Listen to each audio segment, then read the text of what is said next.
Hello, hello. We are super excited for anyone who is tuning in right now. You are in the right place. We are here to jam around why meta ads can be a killer for e-commerce businesses and how to fix it. So I'm Ethan. I'm joined here with Caitlin Kerr from the Agile team. We're Oh, just kind of super chatting excited. over our days. And we're really excited. We spent a lot of time kind of putting together some really great insights. Happy to bring those to you. And I especially want to thank Caitlin because she's incredibly busy. She works on a number of our best accounts, and so we really appreciate you taking the time to join us here today. How is your day going? Yeah, no, thanks, Ethan. I appreciate it. Yeah, definitely busy time of year for us at Agile with the e-commerce brands and the holiday time frame of Black Friday, Cyber Monday. So it's been crazy, but I am so excited to just talk through kind of some common mistakes we see on the meta side and areas of opportunity for us to help brands fix that and really take their meta ads to a whole new level. Definitely, definitely. And it hits a soft spot for me too because meta ads quite frankly changed my life. Just like kind of working as a bartender, I was able to see some really great growth with event invitations, and then that made me go, wow, meta is incredibly powerful. I always loved advertising, and so fast forward, 10 years later, it's something I probably know more about than anything in the world. So it's really amazing what it can do, and I've also seen it change countless clients' lives, which is like the most rewarding thing for us as an agency when we can come in, really let our expertise and kind of proven methods and results and bring those to the people on the other end of the screen that you develop those relationships with. So the counter to that is making sure you avoid the things that we see not work. So we're really excited to bring that to you. I'm going to screen share, but I would love to hear where everybody is joining from. We're going to give it probably two more minutes before we really dive into the you know weeds of the presentation. But where is everyone joining from today? Drop it in the chat. We'd love to see it. Okay, cool. Looks like we got some people from all over the US right now. We're gonna get this screen share going. Let me know if my audio sounds good. And then let me know if you can see the screen right now too. That's another obviously big thing. No way. We got someone in Rochester, New York. That's where I'm actually at right now. So I'm in I was Brighton. about to ask you where you were. Yeah, that's hilarious. So I'm in Rochester. I just got back here yesterday. So you can see we've got a beautiful day here with the sun shining, and the trees are still hanging around like the changing colors. Like October is the best, but we still got some really good foliage in November right now. No way, Stephanie. We'll have to meet up and grab some Pontillos or something. But it looks like we have people from all over: Phoenix, Ontario, Arizona, South Africa, San Diego. I would always love to like have a map where it's like as everyone's dropping it in, it just kind of lights up. That'd be so cool. Yeah, I agree. I'm looking for anyone in my city. So I'm in Cincinnati, Ohio. Not seeing any Ohio yet, but Actually, some Michigan. Willow Boutique, a case study that we're going to get into later today, is located in Cincinnati. So Oh, you'll have, really? yep. Okay, it looks like you got someone from Cincy. Oh, there we go, Alan. Detroit, that's not too far away. Yeah. All right.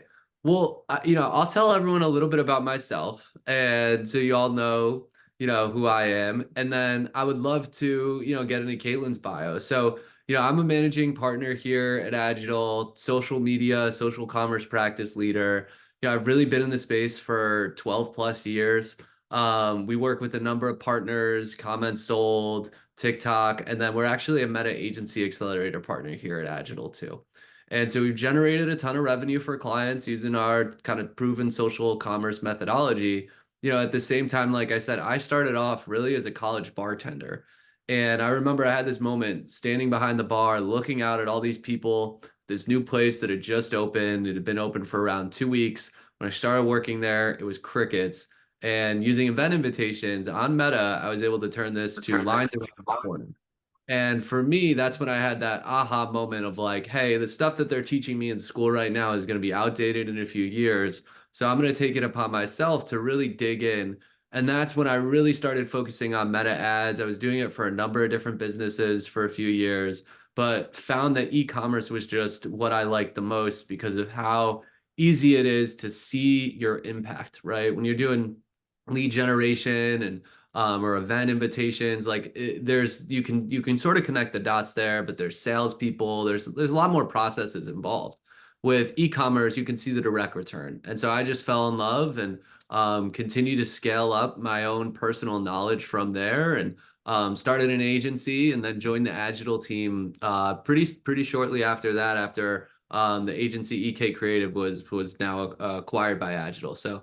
Again, Meta has a very special place in my heart. I'm a practice leader. I run ad accounts, and I just love the impact it can have, but specifically for e-commerce. So, Caitlin, I would love for you to tell everybody about your background. I know it's super impressive, and you do a lot of different things here for Agile.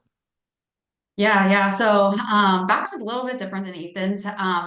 I started at Agile about 6 years ago, and I actually got into Agile as a coordinator on the social side. Didn't have any experience on Facebook ads or really anything in digital advertising. And when I came to Agile, I just really fell in love with e-commerce and the methodologies around paid ads, especially on the social side of things. And that's where I really dove in and learned as much as I could from my peers. And then also outside of work hours, I would go and just do so much reading and research on my own time to figure out, okay, how can I continue to innovate our program here at Agile? And so I really started from scratch, made it all the way to where I'm at now, which I'm a senior social media manager at Agile. I've been here, like I said, almost 6 years now. And I think what really kind of just surprises me is when I look back at these last 6 years is like how much meta has evolved, which has really led to the growing innovation in paid social. And so what my role is as the senior social media manager is to really help drive the innovation of our paid social department by really establishing and evolving our best practices for a wide variety of social channels. So not just Meta, but also you're looking at Reddit, you're looking at LinkedIn, TikTok. I mean, there's so many different social channels, and I think that's what's really exciting, and just the evolution there with social. But then outside of that, the other things that I do here at Agile is I lead our team of social specialists with really performance driven strategies and creative strategies that are driven by performance. And then the last piece, I mean, I wear a lot of different hats, but the last piece that I'm super passionate about is developing and delivering audits. So I've seen a lot of these common mistakes that we'll talk about today firsthand when I am going through clients' meta ad accounts, and it just continuously see the same mistakes that there are fixes for, which we'll talk about today. Definitely. Well, I think your background is super impressive, and I love that we have a team of hustlers here.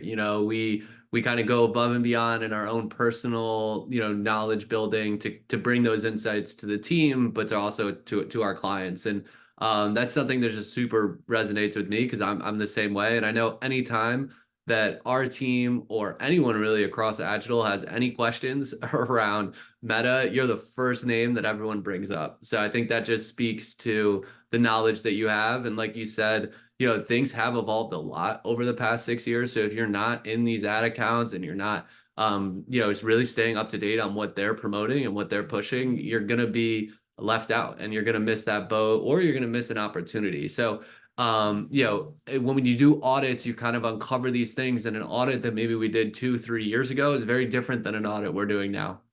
And so that's really important.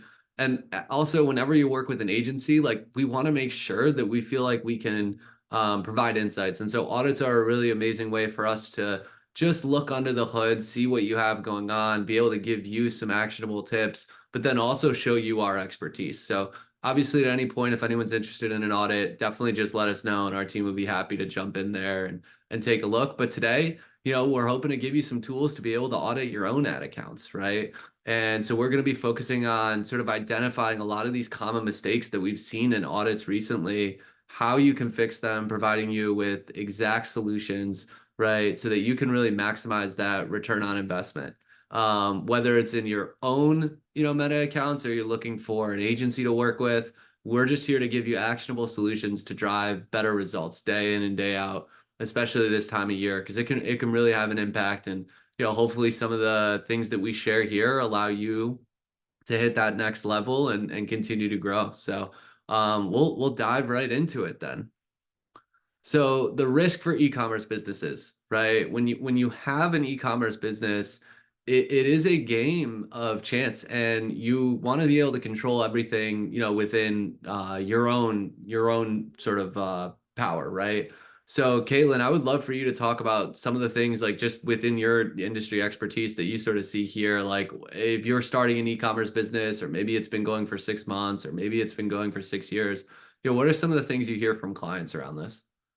Yeah, no, I think this is a great question. I think one thing that you see is that Meta has just become such a pivotal driver of traffic and sales for brands, which makes it kind of a cornerstone in many brands' marketing arsenals. So when we talk to clients, a lot of times they're running Meta ads, and so I think the biggest thing here is like the path to leveraging Meta ads effectively can be risky. I mean, we see on average 62% of e-commerce brands are failing at Meta ads because of some very common mistakes. One thing that we see is a well executed Meta ad account can launch really a brand into new heights, boosting their sales, expanding its customer base. But on the flip side, there's those common mistakes that happen with managing accounts that can prove to be very costly. So missteps in targeting, missteps in making sure your strategy aligns with your goal, not having a creative content schedule, not allocating your budget appropriately can really drain your resources and really diminish your returns. So I think the biggest thing here is before we, dive into the critical mistakes of e-commerce brands that they make with meta ads, I think what we want to really talk through with you guys is what are like your biggest challenges with meta ads and really discovering what those are. So I mean, like I mentioned, there's quite a few different things that can really be a challenge on the meta side. So having, a low return on investment, your poor targeting, you're targeting a lot of different consumers. You don't know who your customer is. You have that budget that you are spreading out too thinly, not having enough conversions come through, not having a creative strategy. So we definitely want to hear from you all what your biggest challenge is with meta ads. Yeah, well, we tossed up this poll and the responses just came flying in. It looks like definitely not enough conversions right now. Mhm. Just to share some insights is a common problem. Obviously low return on investment, right? Is up there too, but really interesting to see. And just thank you everybody for engaging with the poll because that really helps drive some of the next steps on our end. Oh. Yeah, so I think common signs that maybe you're wasting a little bit of money here. Caitlin, if you could talk to some of these, like you open up an ad Yeah. account, I'm curious, like how quickly can you tell when someone's wasting money? Like, are you just like, oh man, or do you have to kind of poke around in there a little bit and really Yeah. really take your time going through it? And yeah, t talk us through this.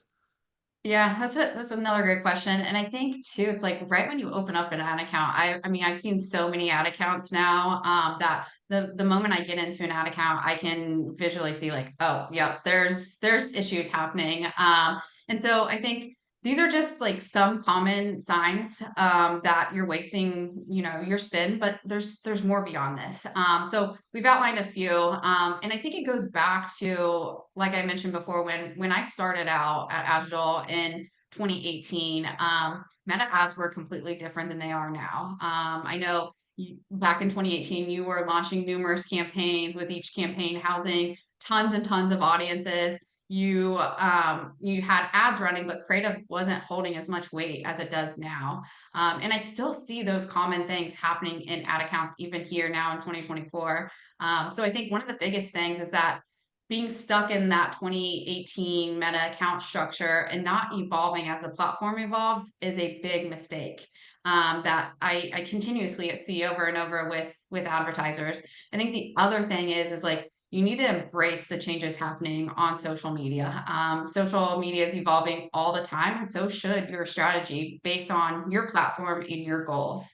I think some other big signs that I see quite a bit in ad accounts is, again, that low return on ad spend. You see those high ad costs with minimal conversion. So it goes back to what a lot of people said in the poll as minimal conversions are coming in. So why is that happening? Is it because my account structure is just not adequate enough? The other kind of sign that you're wasting money is poor targeting. You don't know who your customer is, or you're targeting very, very broadly. And so really being able to effectively use Meta's targeting capabilities will be able to help you improve your return on ad spend. So yeah, so Yeah. those are just like some that I see normally in ad accounts that we'll cover. Well, I think that's so spot on. I don't want to give away too much right now, but I think that you touched on something like the 2018 strategy is not what it is today. I mean, you go back, right? Reels weren't even a thing, right? Instagram Yeah. stories, right? Was that something that was around in 2018, maybe just getting going? I remember seeing people put together campaign structures where literally every ad set was at $1, every creative was at $1, and it was just like an insane amount of segmentation. And they said, oh, well, this is what gets me the best results. And it's like, wow, how things have changed since then.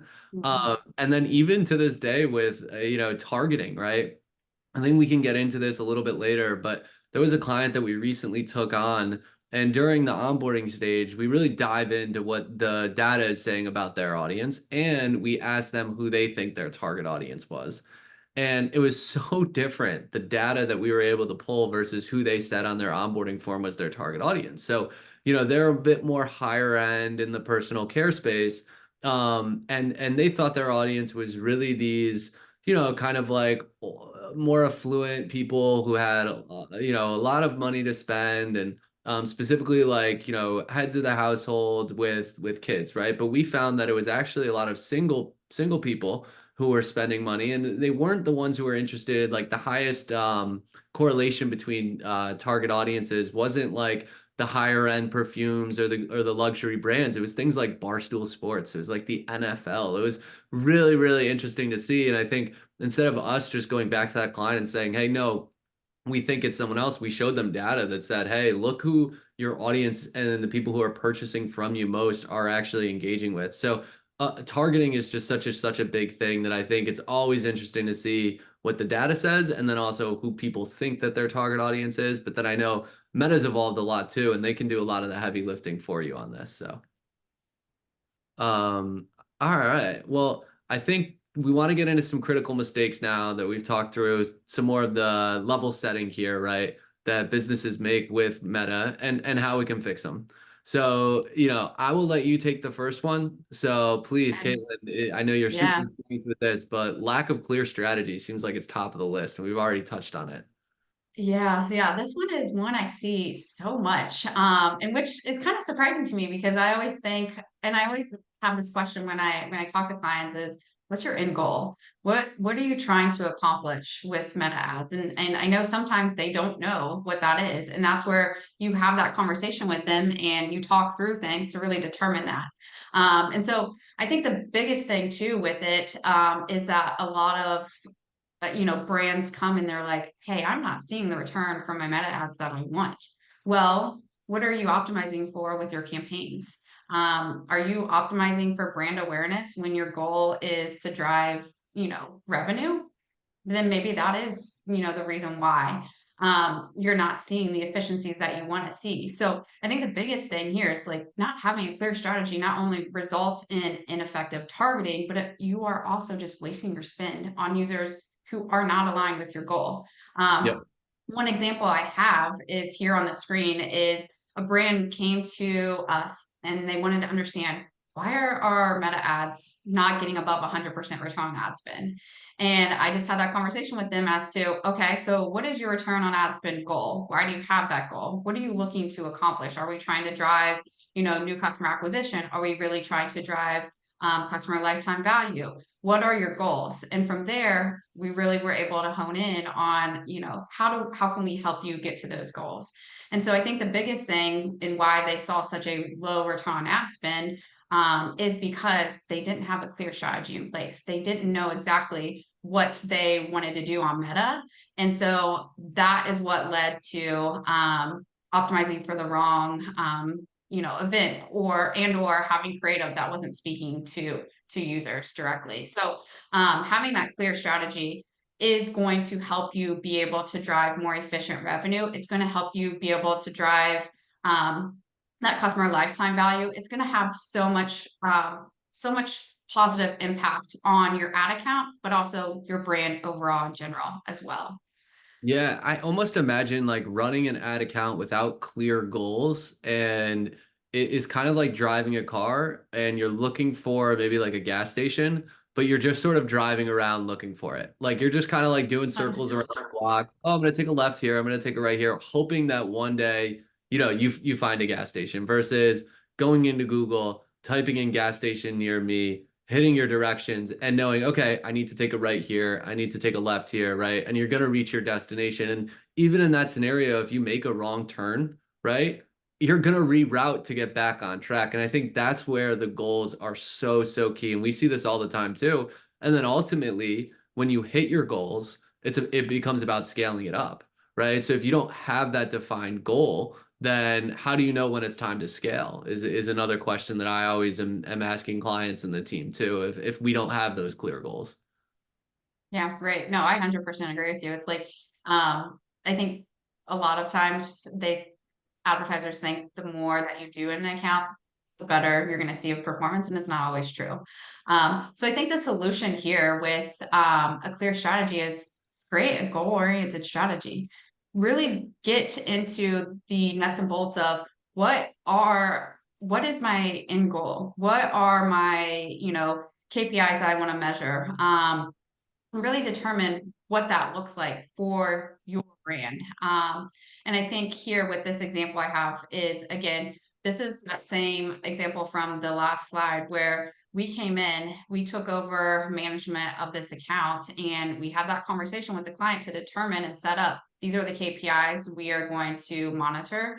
And by doing that, we were able to optimize their campaigns to conversion. We created a full funnel kind of approach to advertising. They weren't going after those remarketing users, and so we implemented that in their account, and then also helping them set up a clear creative strategy, which we'll talk a little bit more about creative a little bit later. But just having a strategy in place allowed us to not only increase the return on ad spend, but also scale up their spend. We scaled up spend by $10,000 without sacrificing our return on ad spend, which is phenomenal. And that kind of goes back to the whole concept here of having a strategy in place so that you can get to your goals at a faster rate and then scale from there.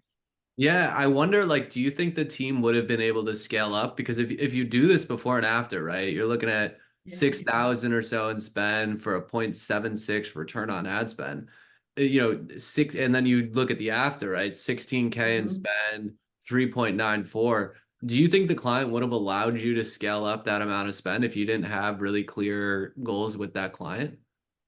Yeah, no, not at all. They were like, we're not gonna come in on board without knowing exactly what's gonna happen and how you're gonna do it. And we laid it all out with them with a plan, and we just go in, check in on those KPIs, and just have created such a wonderful partnership with that. And that has just trickled down into the ad performance that we're seeing now.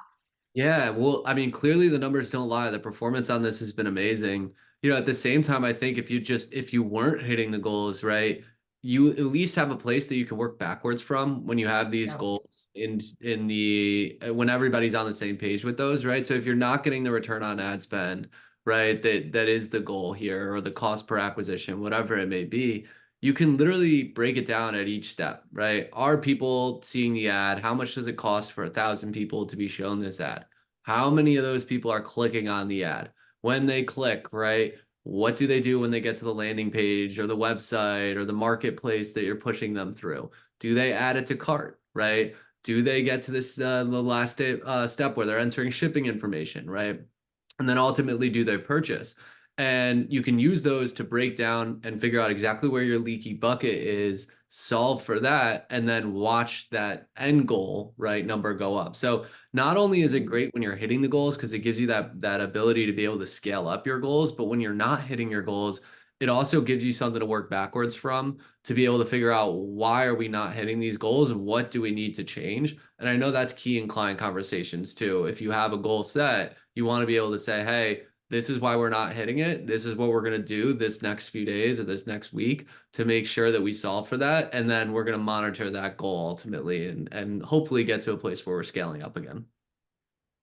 This is great. I think anyone listening, if you don't have goals for your campaigns right now, please set them and make sure they're realistic, right? I think if you go in and you set a 20x, if this account was at a 0.76x and they said, hey, our goal is a 20x here, maybe the team would have pushed back, right, a little bit more. But I think going from just under a 1x to a 4x is super, super realistic. And you can always reset these goals on a cadence that makes sense for you, whether it's monthly or quarterly, right? And this will also, I think, avoid one of the most common things that I see, whereas like people react off 1 day results. So maybe they have a great 3, 4 days and then they have a bad 1 day, right? And then they're like, oh, we need to turn everything off. It's like 1 day results when you're running digital marketing campaigns will give you a heart attack. So having these clear goals is really going to allow you to avoid that pitfall too.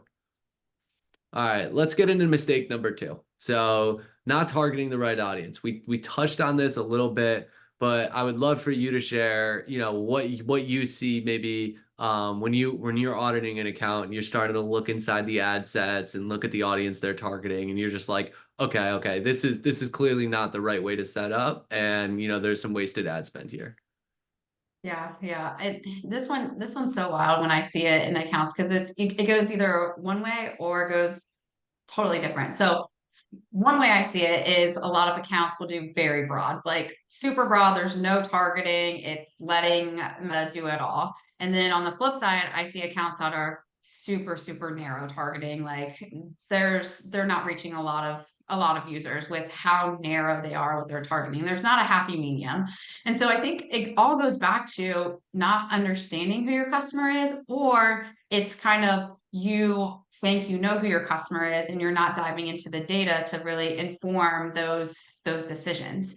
And it goes back to what Ethan was talking about earlier, and where when you dive into kind of your demographical data on Meta, you will be surprised to see kind of what audience is really resonating with your ads compared to what you think that audience is. So I think one thing that happens is not you know targeting users that you've identified for your brand. And I think the biggest thing here is stepping back and really taking a look at market research and determining who are my customer profiles. What are their wants? What are their needs? What has the data said to us in the past? And really dissecting that, because that opens the door into better targeting and being able to effectively target on the meta side, not only with interest-based targeting or lookalikes, but also utilizing those demographical features as well. So not targeting the right audience does have a huge impact on your performance on the meta side. So in terms of like a solution, so if we go to the next one, for the audience is taking the time to understand your customer and then use that to target them in a thoughtful manner. So there's so many different avenues you can take with Meta with targeting. There's your custom audiences, relying on the pixel data to create remarketing audiences, utilizing your first party data, utilizing lookalike audiences, and really defining a high intent custom audience to create a lookalike audience off of. Utilizing interest-based targeting very mindfully based on who you've identified as your person or as your audience you want to target, along with figuring out what are their interests, what are their behaviors, what are their needs. Because that not only helps with your targeting in your account, but it also lends hand in hand with your content strategy, and really diving into making sure you are speaking to their needs with your content. So I always see targeting and content going hand in hand together. So I think the first piece of the puzzle here is get your targeting right, understand who your audience is, and then from there, really map it out and then use that for your targeting capabilities on Meta. And always have that test and learn mentality with targeting, because your audience is always changing. Well, and that's how you're able to show, right, the right message to the right user at the right time, which is the simplest way to understand why advertising works and how to make it most effective, right? So if you're able to identify who that right user is and then segment them out inside a campaign, but not over segment, right? And then show them a message that's going to resonate with them, your campaigns are going to be effective. And look, I know Meta is sitting there and they're like, hey, go as broad as possible. Broad targeting works best. We know your audience better than anyone. I think that I've seen broad targeting work before, but more often than not, especially if you're not dialed in and you're not seeing the results that you want, going too broad can be a huge mistake that a lot of people make. And it's a shame, right? Because then they're wasting dollars and not getting the return that they want. At the same time, right, we talked about 2018 and 2019 at the start. I would see people targeting super individual like interests. Like they would have a campaign for every single interest you could think of, and they'd end up running 20 or 30 different campaigns. And it's like a lot of those interests are going to have overlap. So then you're targeting too much. So I think creating more of these personas and then using that to segment out and then creating messaging for those people is going to be really effective. So absolutely spot on with the solution here. Awesome. And then the one mistake that this is just a personal thing for me, hate seeing in accounts is really inefficient ad spend. So say you're getting going, and I understand why, clients might want to be limited with their budget, right? But if you're spending too little, first of all, the algorithm is not going to be able to give you the attention that you deserve, right? If you're spending 10, 20, even $50 a day, right? It's just not enough to get in front of the right people. They are going to deprioritize you, right? Plus, if you even just think about spending $50 a day compared to spending $100 a day, if you have a sound structure, right? If you have a clear strategy, if you have goals, and you're setting up your audiences the right way, like we talked about in these earlier mistakes, and provided the solutions for.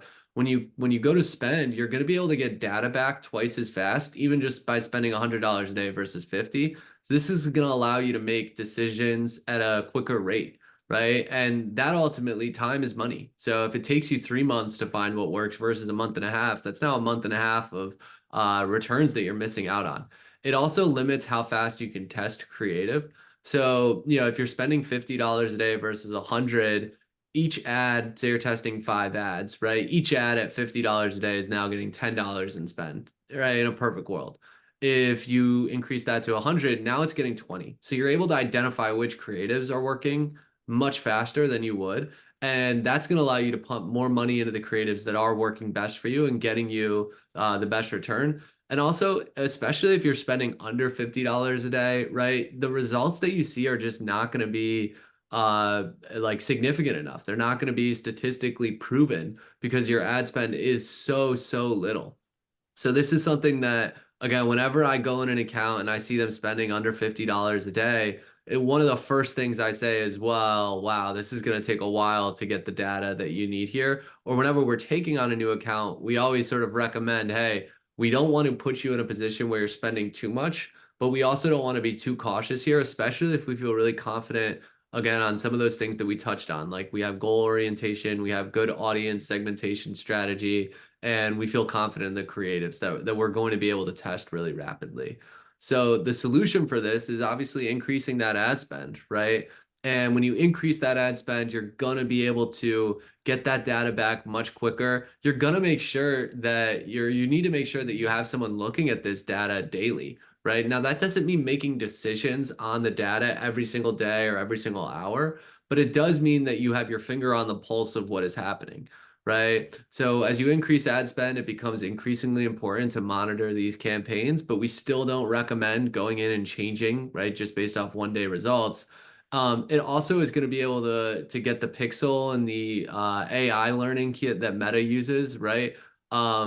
Much faster data so that it can optimize it too. So it's not just what we see in the ad account, but it's also the ad campaigns themselves and Meta's AI they want you to succeed because then you're going to spend more money with them. So their whole algorithm is based upon being able to get you results. And so when you're able to increase the ad spend, you're able to get metadata faster, right? Which allows their algorithm to perform better too, right? And that's going to drive engagements or conversions or whichever ultimately you optimize for and you've established your goals for. And then you can also use that data to reiterate your ad strategy, right? And your ad strategy is going to be constantly evolving. You know, right now, obviously Black Friday, Cyber Monday, your campaign strategy might be different than it is in January, right? Right now, you might be retargeting all the people that you spent money on acquiring and getting in front of over the past 9 months to really make the most of this Q4. Whereas in January or February, you might be more focused on new user acquisition. You're going to have different marketing promotions. You might be expanding product lines, right? So again, if you're spending too little, it's just going to really handcuff you in how fast you can move here. So we always encourage clients to spend enough that you feel confident in the results that you're able to drive, and don't spend too little just to be cautious because it you might think it's saving you money, but it actually is going to cost you money in the long run. Yeah, and Anything I to also add there? Yeah. here. Yeah, I was gonna say here is one thing I hear a lot of with clients when I'm auditing their accounts is how much should I spend? And there's obviously not a designated amount. Every brand is so different. I'll say one tip or trick that I always do is I break down the spend based on the e-commerce cycle wheel. So looking here at this example here, you're looking at awareness, consideration, conversion, loyalty. So I typically what I do is break it down percentage wise.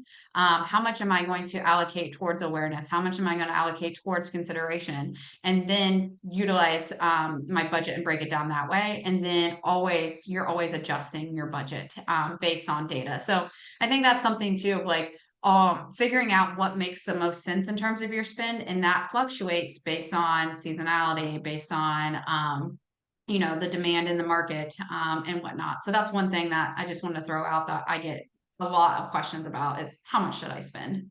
Yep, that's a great call out. It's not just how much you're spending, but it's where you're spending those Yeah. dollars, right? Because ultimately, if you're spending all your money on customer loyalty, but you've got 10 customers, right, that's probably not going to show you the growth that you want to see. So that's where awareness comes into play, right, and driving home these conversions. And I think having that knowledge of where you're spending within your audiences, right, also allows you to figure out where you need to adjust budgeting to be able to hit those goals. So if you're focused really strongly on new user acquisition, you're going to need to increase your awareness, right? If you're focused really high, like maybe it's a point of year where you have a new product line coming out and you're really focused on getting people that have bought from you to buy a second and a third and a fourth time, right? You're going to want to adjust some of that spend to those audiences, but know that those audiences are going to be smaller by nature. When you have awareness and conversion focus, you're able to, I think, scale up your spend much more aggressively. Whereas your loyalty and your consideration audiences are going to be on the lower end simply because they're dependent on your awareness and your conversion strategy and spend. That's just a great call out there too. So I think another mistake that we see kind of touched on this is like knowing where you're spending money, right? Relying simply on cold sales. So this is something that I've seen a lot with clients, and they'll sometimes say, "Well, we're getting the new user acquisition right now, but we are not seeing the long-term month-over-month growth that we want to see, right? So we're going to talk through some strategies, but I do want to just answer. Diana's got a question here. What does consideration mean? So, Caitlin, do you want to take this one, Yeah. and then I'll go back to mistake number four? Yeah, that's funny that you bring that up because I was just typing back to Diana. So, consideration, how we look at consideration on the meta side is someone who's engaged with your brand organically or through video content. So they viewed one of your video ads or video organically, but they haven't been to your site. So they're aware of your brand. They just have not made it to your site just yet. So that's what we consider as consideration. Awesome. Thank you. Thank you for that. We and keep the questions coming too. We like to stick to, the talking points that we have here, which we feel like are really valuable, but at the same time, you're engaging with us, you're tuning in, you're listening. We want to make sure if there's something top of mind for you, type it in and we'll get to it really quick.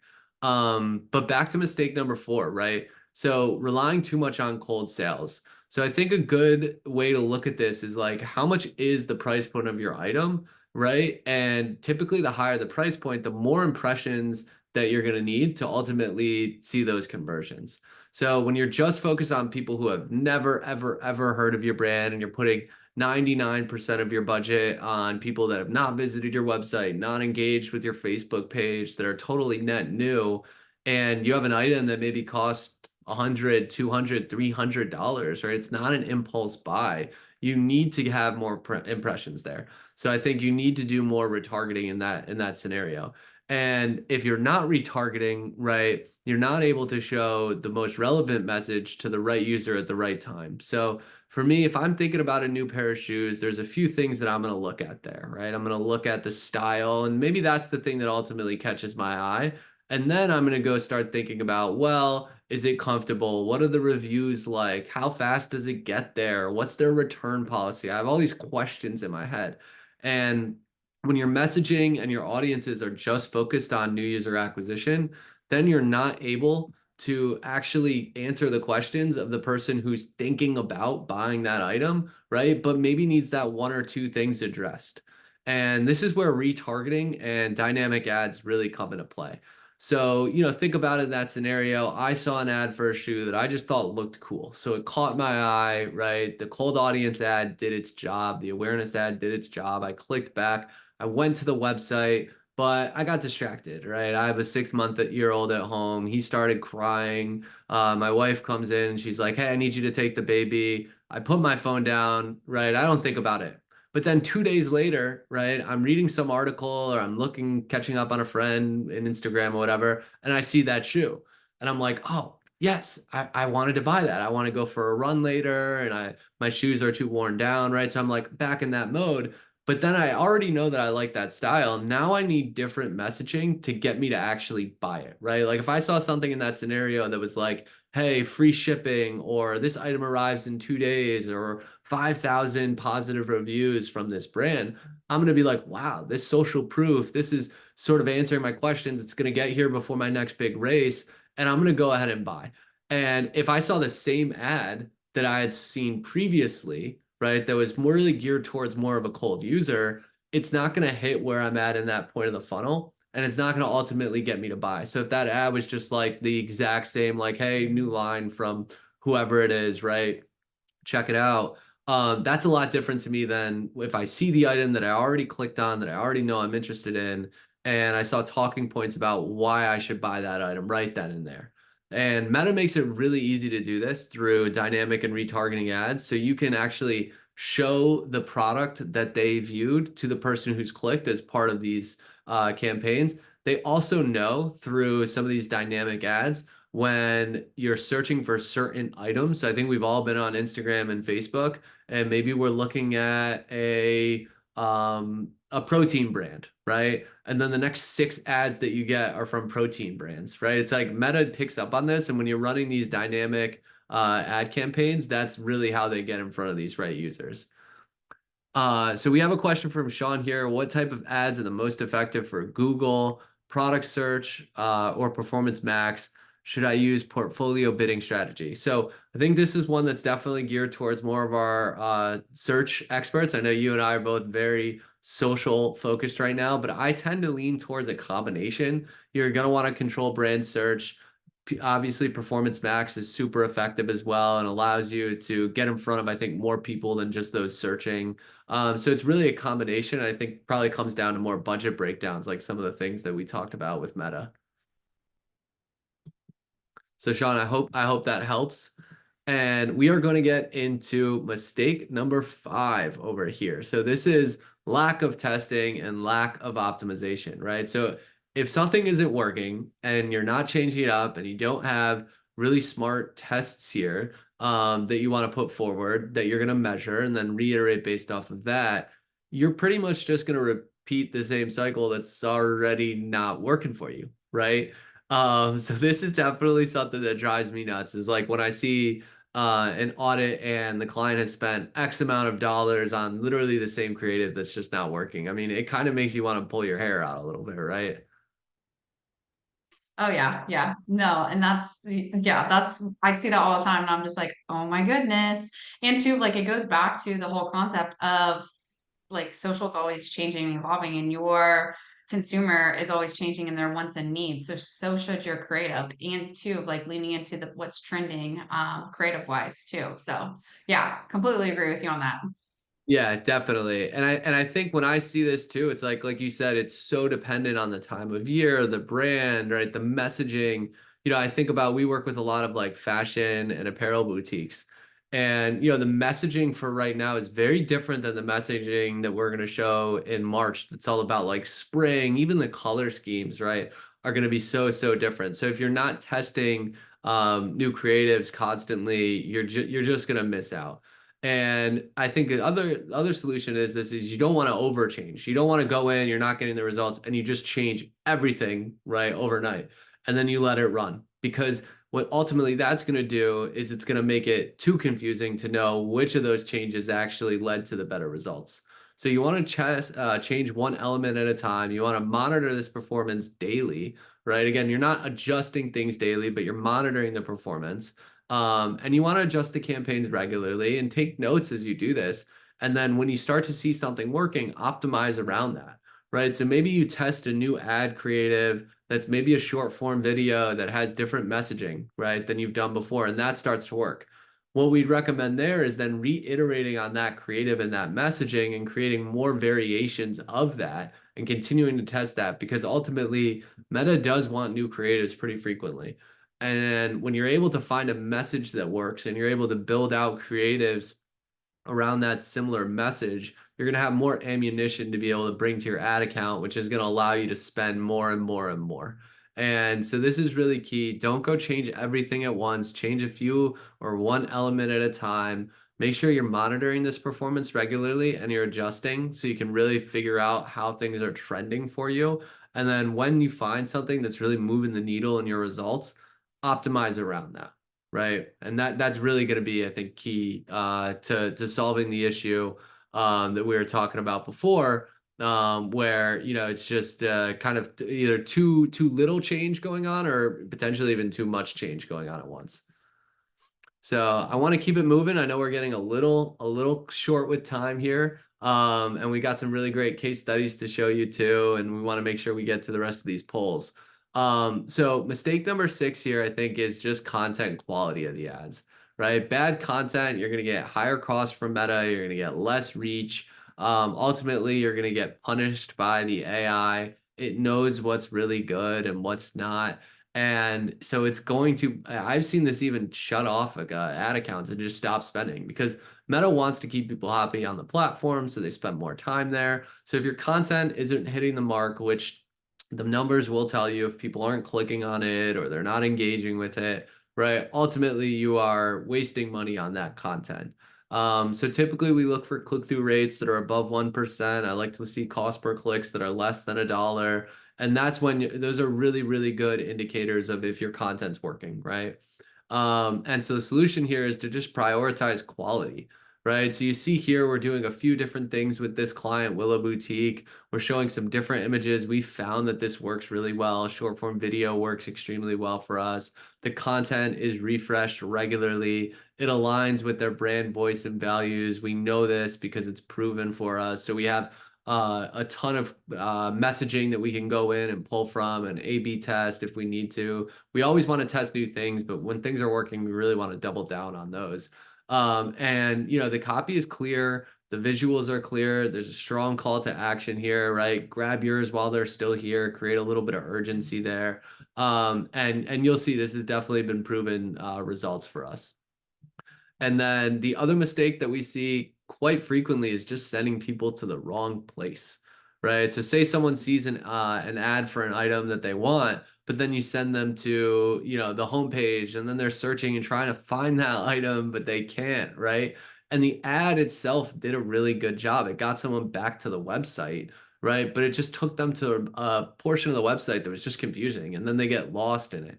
right? And so you're not seeing the conversions. And one of the best ways to judge this is if you have really strong click-through rates, but you're not seeing the conversions and you're not seeing the add to carts, right? So it's really important you think about what ad you're showing and then where you're actually sending the person afterwards. I know we did a little bit of lightning round there. So, Caitlin, anything that you would add to either mistake 6 or 7 before we get into, I think, our last mistake 8? Yeah, so I would say the biggest thing here is content. Content, content, content. And it goes right back to 2018, 2019 when content wasn't the king or queen of meta ads, and whereas now it is. That's what drives your performance. Obviously, you need to have good targeting, but it's the content that you have that gets them to the site, and making sure you get them to the right landing page too to get that sale or that action that you want. Definitely. And like, so this is an example of another client of ours, right? This ad is working extremely well. We're not sending them back to the homepage then because we're talking about a very specific product here. We're sending them right to the product page. And even on that product page, if you scroll down a little bit, you'll see the slow cooker. So we're saying just toss it in and cook. We're giving them the visuals after that to be able to really connect the dots between what the ad says and then what the landing page says. And like, think about it this way too. If you tell someone this is the most comfortable jacket for winter, and then they go to the landing page and it says something that's not focused on comfort, maybe it's focused on fit, right? It also disconnects. So the messaging really needs to be consistent throughout.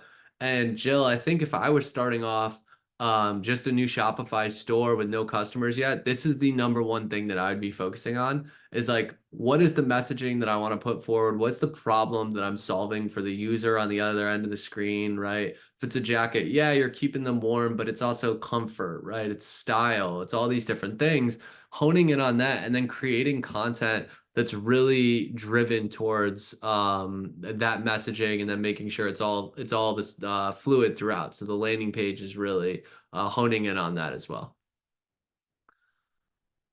All right. So then we have data and quality tracking the right information here as well. Yeah, so looking at kind of another pillar that I think is super important is your ad account performance is as good as your data. I've seen a lot of accounts where their tracking isn't a priority to them. You see a lot of standard events that are not being tracked, or they're not tracking all of their standard events because they're not familiar with it. With that, you want to make sure you're also sending all the information that's possible with each event you're tracking. The more data that you have, the better performance that you're going to have because you're feeding Meta more and more information to help with your targeting and delivering your ads. And so looking at kind of the solution. So really investing in making sure you are tracking the right information and that information is as valuable as possible. So one thing I recommend doing is auditing your pixel and CAPI on a monthly basis to ensure you're always sending that reliable data back to Meta. If you don't have Conversions API installed, I would recommend getting it installed so that you are sending your information from your site back to Meta through a server rather than just relying on the browser tracking with the pixel. So that's really the biggest thing is just making sure you have reliable and high quality data to feed into Meta to help improve your ad performance.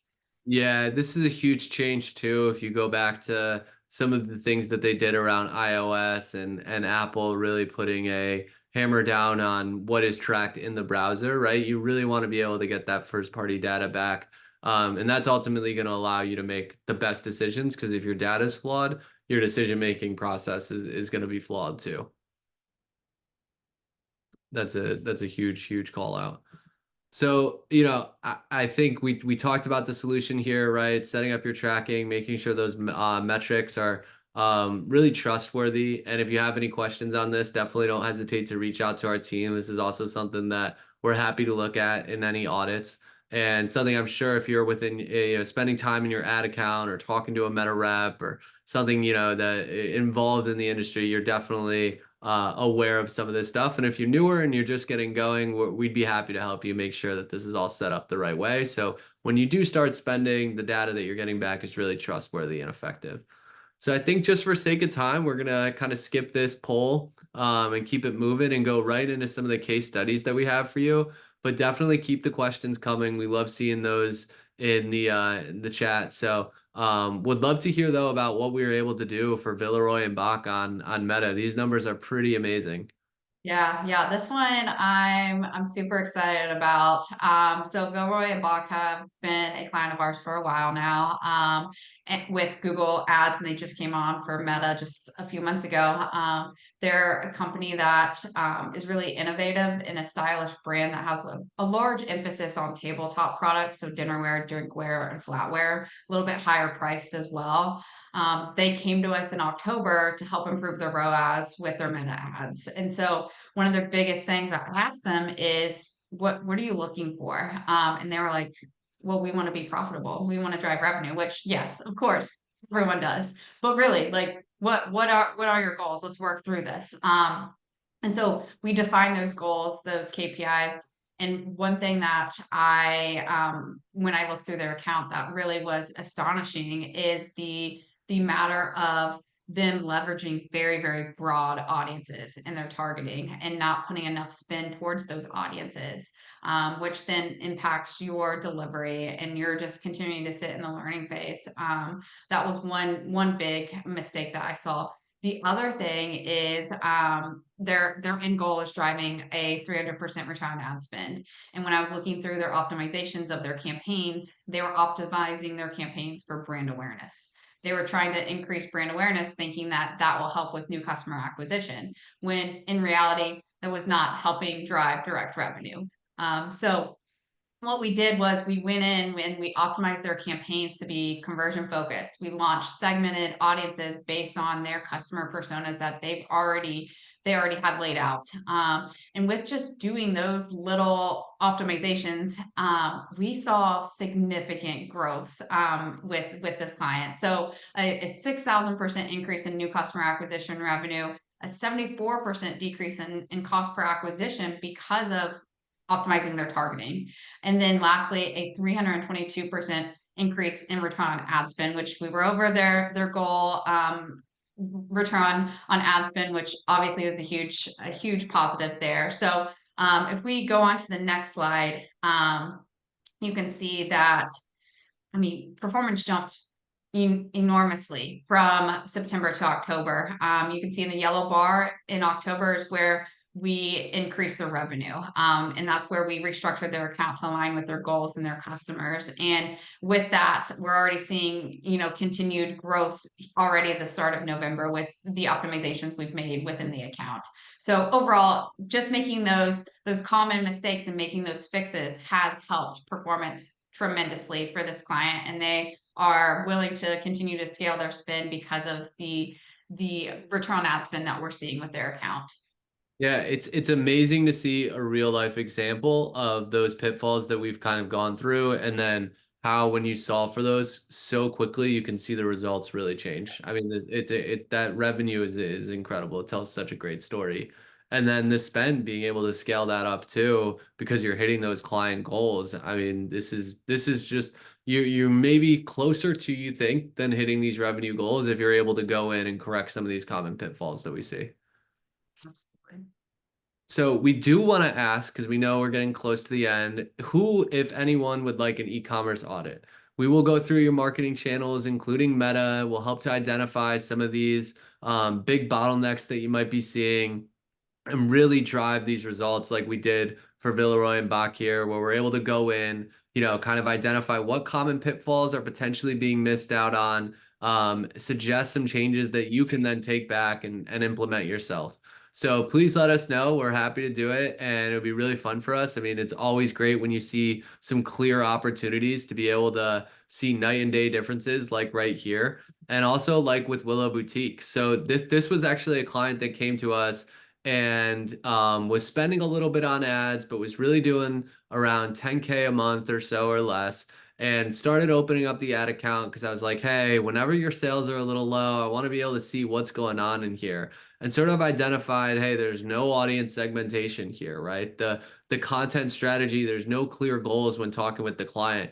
And talked to the client and said, hey, there's some things that we're going to need to change here. Like, we're going to make sure that your creative is really going to match what we're seeing on the landing page, right? Like just all these different things that we kind of talked through. And within the first 3 months, they went from making less than 10K a month to 100K plus. And I'm going to show everybody inside their ad account in a minute. But then 8 months after that, they were able to reach 300K.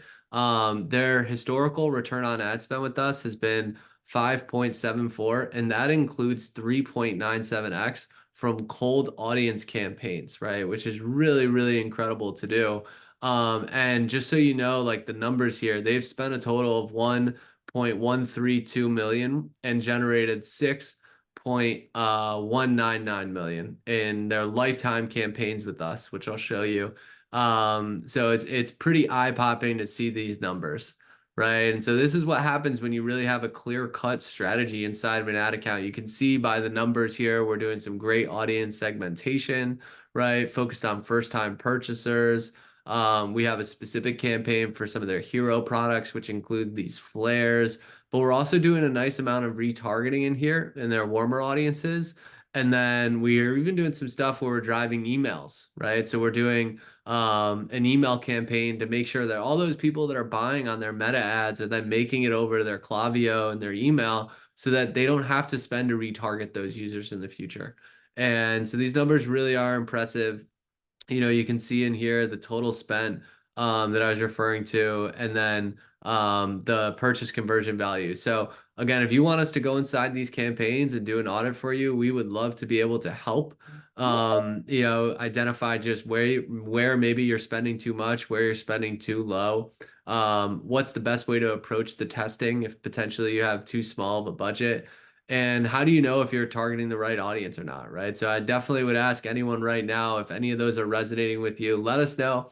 We'll be happy to kind of go in there and pull some data, do an audit for you, help identify, right, what changes you can make so that you can ultimately get your results back on track. So this has been really, really fun. I want to thank everybody for joining us, right? Just some key final takeaways.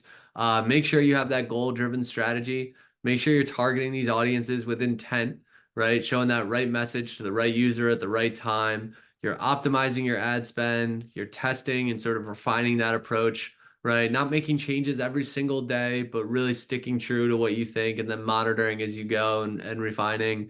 You're prioritizing that high quality content. Meta wants to show ads to people that they want. Meta wants to show ads to people that they want to see. So content quality is super, super important. And then none of those other things matter if you don't have the tracking in place to get meaningful data back, right? So that's definitely a huge, huge takeaway from this. And any Q&A, we'll be happy to hang around. So definitely drop those in, and our team will respond to these questions as we go.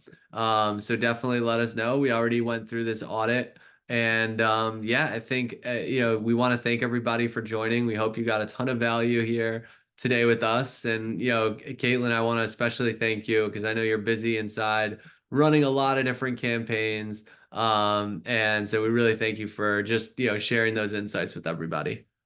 Yeah, yeah, of course. It was fun. And I appreciate you, Ethan, on all your insights too, and leading this discussion. It was a lot of fun. Definitely. Well, we'll be back for one, I'm sure in the, not too distant future. So we hope everybody has a great Q4 and definitely gets back to crushing and opens up those ad accounts and start making some changes based off some of these really common mistakes that we see when we're auditing things. All right. Well, we'll see everyone next Thanks. time. Thank you so Thanks, much. everyone.